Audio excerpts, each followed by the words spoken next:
গণহত্যার দায়ে অভিযুক্ত ফ্যাসিস্ট স্বৈরাচারী আওয়ামী লীগকে যেভাবে নিষিদ্ধ করেছে, এটা একটা আওয়ামী লীগের রাজনীতিকে জিয়ে রাখার পায়তারা মাত্র। সংগ্রামী বন্ধুগণ, যে আওয়ামী লীগ কিছুদিন পূর্বে এই জামাত ইসলামীকে নির্বাহী আদেশের মাধ্যমে নিষিদ্ধ করেছিল, আজকে সেই জামাত ইসলামী বাংলাদেশে রমরম অবস্থায় আছে। তাহলে আমরা কিভাবে বলতে পারি আগামী দিনে এই দেশে আওয়ামী লীগ আবার তার পূর্বের রূপে ভয়ঙ্কর রূপে ফিরে আসবে না? সংগ্রামী সাথী বন্ধুগণ, আমরা বলতে চাই 1971 সালে যেভাবে মহান মুক্তিযুদ্ধের বিরুদ্ধে যারা অবস্থান নিয়েছিল, মহান মুক্তিযুদ্ধের বিরুদ্ধে পাকিস্তানি হানাদার বাহিনীর পক্ষে যারা দোষর হিসেবে কাজ করেছে, সহযোগিতা করেছে, ভাষা উৎপাদন করেছে, তাদের বিরুদ্ধে সিদ্ধান্ত নেওয়ার সময় এসেছে। সংগ্রামী বন্ধুগণ, দেশপ্রেমিক জনতা পৃথিবীর ইতিহাসে কোথাও কোন ভূমিতে পরাজিত শক্তি রাজনৈতিক অধিকার পেয়ে পায় নাই, একমাত্র বাংলাদেশ ব্যতীত। সংগ্রামী বন্ধুগণ আমার, আমরা জাতির হিসেবে লজ্জিত। আজকে 54 বছর অতিক্রান্ত হয়েছে, আমরা এখনো 1971 সালে মহান মুক্তিযুদ্ধের বিষয়কে স্যাটিসফাইড করতে পারি নাই।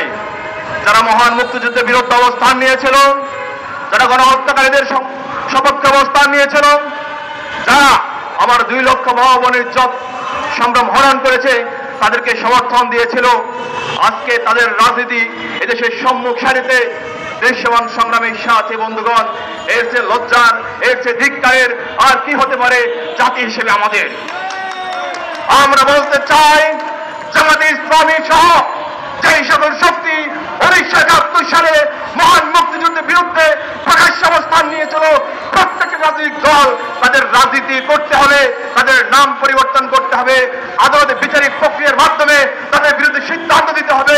সেই নাম নিয়ে এই বাংলার মাটিতে স্বাধীন বাংলাদেশে, মুক্তিযোদ্ধাদের বাংলাদেশে আর কোন রাজনীতি চলবে না। সংগ্রামী বন্ধুগণ আমার, আমরা কিভাবে বলতে চাই 2024 সালে জুলাই অভ্যুত্থানে এদেশের লক্ষ লক্ষ জনতার উপর যারা গুলি চালিয়েছে, বোমা বর্ষণ করেছে, গণহত্যা চালিয়েছে, আমার বোনদেরকে দর্শন করেছে, আমার বোনদেরকে পিটিয়েছে, তাদেরকেও বাংলার বাড়িতে নতুন করে ফিরে আসার পায়তারা করা হলে, ষড়যন্ত্র করা হলে, কোনো প্রেস নোটের মাধ্যমে বুঝ দেওয়া হলে, নির্বাহী আদেশের মাধ্যমে গুম বাড়ানো হলে, তাদেরকে এই দেশের মানুষ আগামীতে বহিষ্কার করে দেশ থেকে। সংগ্রামী সাথী বন্ধুগণ, 24 এবং 71 আমরা বলতে চাই কি সত্যি কথা।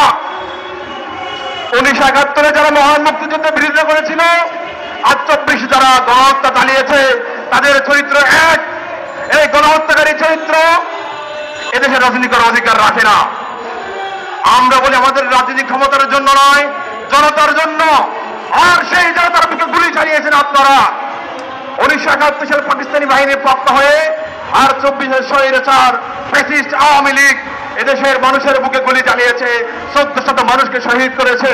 তাহলে তারা কিভাবে এদেশে রাজনৈতিক অধিকার ফিরে পায়, কিভাবে এদেশে আবার তাদের পক্ষে সাফাই গাওয়া হয়, আমরা জানতে চাই। সংগ্রামী বন্ধুগণ, আজও কিভাবে জামাত ইসলামী সহ নেজাম ইসলাম পার্টি সহ 1971 সালে যারা মহান মুক্তিযুদ্ধের বিরুদ্ধে অবস্থান নিয়েছে, 24 গণহত্যায় অংশ নিয়েছে, তারা কিভাবে এদেশের মাটির রাজনীতি করার দুঃস্বপ্ন দেখে। সংগ্রামী সাথী বন্ধুগণ, আমরা হুঁশিয়ার করে বলতে চাই অন্তর্বর্তীকালীন সরকারকে, আপনারা একটা নিরপেক্ষ সরকার, আপনাদেরকে এখন সিদ্ধান্ত নিতে হবে 1971 সালে মুক্তিযুদ্ধের বিষয়ে এবং 24 গণহত্যার বিষয়ে, যাতে এই 2 হত্যাকারী চক্র, এই 2 গণহত্যাকারী চক্র কোনোভাবেই যাতে এদেশের মাটিতে এদেশের মানুষের রক্ত খাওয়ার জন্য দ্বিতীয়বার ফিরে আসার সুযোগ না পায়। সংগ্রামী বন্ধুগণ আমার, আমরা বলতে চাই অতি সত্বর এদের বিরুদ্ধে সাংগঠনিক ভাবে বিচারিক প্রক্রিয়ায় সিদ্ধান্ত নিতে হবে।